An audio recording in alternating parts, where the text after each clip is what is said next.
இன்றைய மன்னா உபாகமம் 8வது அதிகாரம் 15-16 வசனம். உபாகமம் 8:15-16.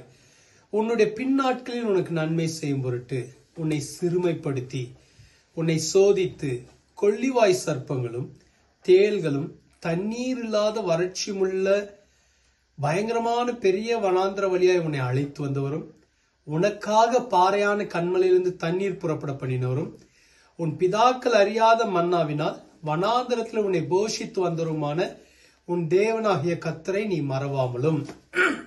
இந்த 2 வசனங்களும் மோசே இஸ்ரவேல் ஜனத்தை பார்த்து சொன்ன வசனங்கள்.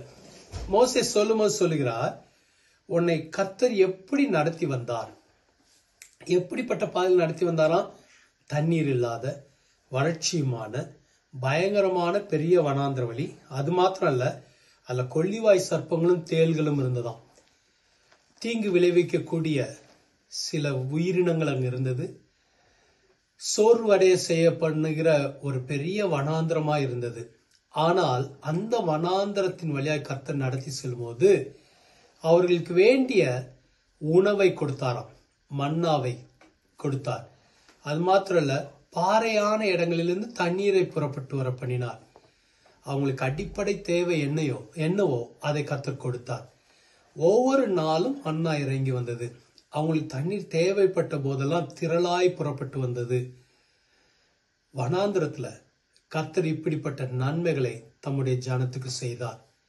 உங்களுடைய வாழ்க்கை கூட ஒருவேளை இப்படிப்பட்ட வனாந்திரமா இருக்கலாம். ஒருவேளை சோர்வை கொண்டு வரலாம், களைப்பை கொண்டு வரலாம். எப்போ என் வனாந்திரம் முடியும்னு நினைக்கலாம்.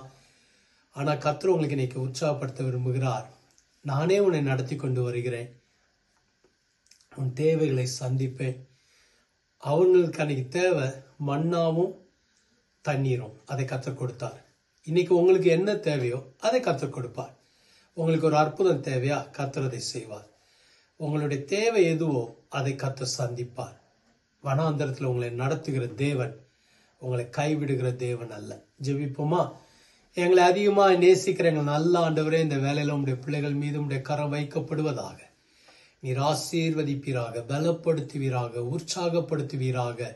கர்த்தருடைய கரம் அவர்கள் மீது வைக்கப்படட்டாண்டவர். இந்த வனாந்திரம் அவங்களை சோர்ந்து போக பண்ணக்கூடாது. அவங்களுடைய எல்லா தேவைகளையும் சந்திக்க போகிறதுக்காக நன்றி. என்ன தேவை இன்னைக்கு இருக்கோ அது அற்புதமாய் சந்திக்கப்படட்டும். உங்களுடைய பிள்ளைகளை உற்சாகப்படுத்தும், ஆசீர்வதியும், பலப்படுத்தும், பெரிய காரியங்களை செய்வீராக. இயேசு மூலம் ஜெபிக்கிறோம் பிதாவே, ஆமென், ஆமென். கர்த்தர் உங்களை ஆசீர்வதிப்பாராக. ஆமென்.